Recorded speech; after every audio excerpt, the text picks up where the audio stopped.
இந்த சம்பவம் அந்த மடப்புறம் கோயிலுக்கு இந்த அம்மா அவங்க போயிட்டு வந்தது அன்று அடுத்த நாள் அன்றைக்கி பெட்டிஷன் கொடுத்துருக்காங்க.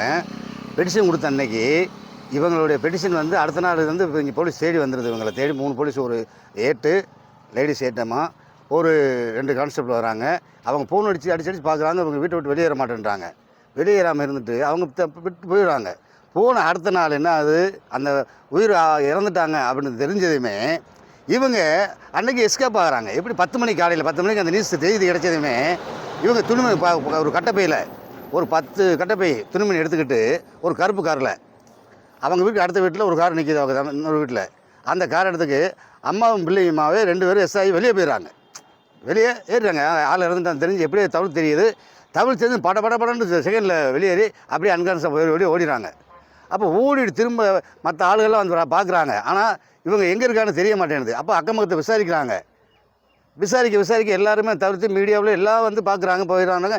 எங்கே இருக்குன்னு தெரிய மாட்டேங்குது, எங்கே இருக்குது தெரிய மாட்டேங்குது, இப்படி தான் சொல்கிறாங்க. ஆனால் அவங்க அன்கான்ஸ் ஆகிட்டாங்க. அவங்க காலையில் 10 மணிக்கே ரிலீவ் ஆகி வெளியே போயிடறாங்க.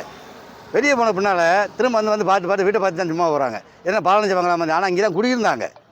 ஆனால் இருக்குன்னு சொல்கிறாங்களே, அவங்க தம்பி வீடு மதுரையில் எங்கே இருக்காங்க. ஆனால் இங்கே வந்து அவங்க தான் இன்னும் லைவ் பண்ணிக்கிறீங்க தான் இருந்தாங்க. இப்போ தப்பிச்சு போனாங்க. இவங்க தப்பிச்சு போனாங்க. அந்த இறந்த செய்தி கேட்டது தப்பிச்சு போனாங்க. ஆத்தாள் மகள் அறந்துட்டு அவங்க இது பண்ணலை. ஆத்தாள் மகள் இறந்துட்டு அந்த பையன் இறந்துட்டான்னு தெரிஞ்ச பின்னால் தான் இவங்க கட்டப்பையில் துணிமணி அள்ளிக்கிட்டு ஓடி போய் அவங்க துணிமணியில் உள்ளே வச்சு வண்டி எடுத்துக்கிட்டு அப்படியே எஸ்ஆகி கரெக்டாக 10 மணி இருக்கும் அவங்க போகிற டைம். அது பின்னால் போலீஸ் வரல. அது பின்னால் வரல. ஆனால் மீடியா தான் வந்துருக்கு. மீடியா தான் அதிகமாக வந்துருக்காங்க, போயிருக்காங்க. அவங்க சேம்பெருமாள், அவர் அந்த கலெக்டரேட் வேலை பார்த்தார். கலெக்டரேட் வேலை பார்த்து சேம்பெருமாள். அந்த அம்மா காலேஜில் இதில் லெக்சராக வேலை பார்த்துருக்காங்க. அவங்க பொண்ணு, அவங்க பையன் பூராமே சீட்டுங்க. ஆனால் உள்ளூருக்குள்ளே கிட்டத்தட்ட ஒரு 80 லட்ச ரூபாயை போட்டாங்க. வேலை வாங்கி தரேன்னு சொல்லி ஒரு 80 லட்ச ரூபாயை உள்ள ஊருக்குள்ளே வந்து வாங்கிட்டாங்க. இப்போ உங்க என்ன மாதிரி 2 லட்சம் 3 கொடுத்தவங்க 3 லட்சம் கொடுத்து யார்ட்டையும் எழுதி கொடுக்கல.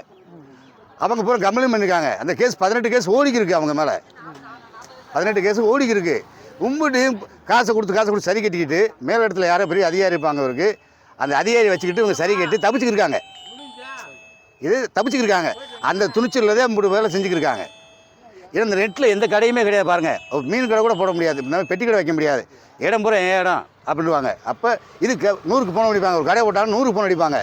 100 போனால் உடனே போலீஸ் வந்து என்னை எப்படி இந்த கடை போட போடுச்சு அப்படின்னு அதிகாரம் பேசி அந்த கடையை காலி பண்ணி விட்டுவாங்க அன்றைக்கே. இதுதான் நடக்கிற உண்மை.